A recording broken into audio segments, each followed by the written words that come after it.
ஒரு 6 இயர்ஸ் முன்னாடி நட்பு ஷர்ட்ஸ் அப்படின்னு சொல்லிட்டு ஒரு புது ஷர்ட்ஸ் லான்ச் பண்ணாங்க.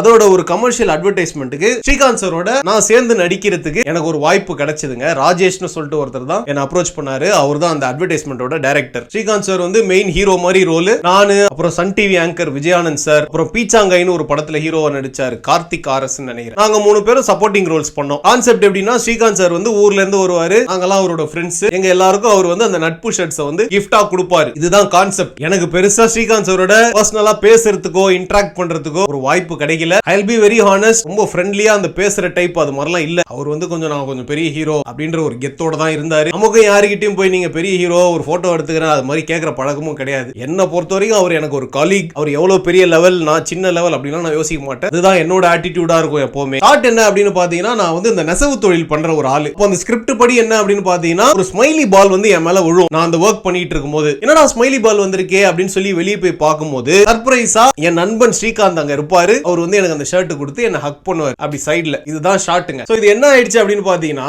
அந்த ஷாட் எடுக்கிறப்போ அந்த ஸ்மைலி பாலை பார்த்து நான் ஒரு சர்ப்ரைஸ்டா ஒரு எக்ஸ்பிரஷன் கொடுக்கணும். எதிரில ஸ்ரீகாந்த் இருக்காரு, சஜஷன்ல வச்சிருக்காங்க ஷாட். ஏன்னா இப்ப நான் நடிக்கும் போது ஸ்ரீகாந்த் சாரோட முதுகு அங்க இருக்கு. சோ அவரும் அந்த வெயில்ல நிக்கணும். என்னன்னாங்க, இப்ப ஆக்டிங்க பொறுத்த வரைக்கும் 2 வகையான ஆக்டிங் இருக்குங்க. இப்போ சினிமால நேச்சுரலா எக்ஸ்பிரஷன் கொடுக்கணும், நேச்சுரலா நடிக்கணும், ரொம்ப லைவா இருக்கணும். அதுதான் சினிமா ஆக்டிங். பட் சில டைம் அட்வர்டைஸ்மெண்ட்ல என்ன பண்ணணும்னா, ஒரு சில விஷயங்கள் டிராமாட்டிக்கா பண்ணணும், கொஞ்சம் எக்ஸாஜரேட் பண்ணி பண்ணணும். அது எனக்கு நேச்சுரலா வராது. நான் கொஞ்சம் நேச்சுரல் ஆக்டர். ஒரு சினிமா பாயிண்ட் ஆஃப் வியூல இந்த எக்ஸ்பிரஷனை நார்மல் லைஃப்ல லைவா எப்படி பண்ணுவேன் அப்படிதான் நான் வந்து ஒரு எக்ஸ்பிரஷனை வெளியே கொண்டு வருவேன். சோ அந்த ஸ்மைலி பாலை பார்த்துட்டு என்னடா அப்படின்னு ஒரு சர்ப்ரைஸா ஒரு எக்ஸ்பிரஷன் கொடுக்கணும். அதுதான் எனக்கு ஷாட். நான் அதை நேச்சுரலா கொடுக்குறேன். பட் டைரக்டர் என்ன கேக்குறாருன்னா, கொஞ்சம் டிராமாட்டிக்கா கொடுங்க. பாலை பார்த்துட்டு என்னடா அப்படி, புரியுதுங்களா? கொஞ்சம் பில்டப்பா, கொஞ்சம் மிகைப்படுத்தி எனக்கு எக்ஸ்பிரஷன் வேணும் அப்படின்றாரு. ஒரு 2-3 டேக் போது எனக்கு அது வரலைங்க.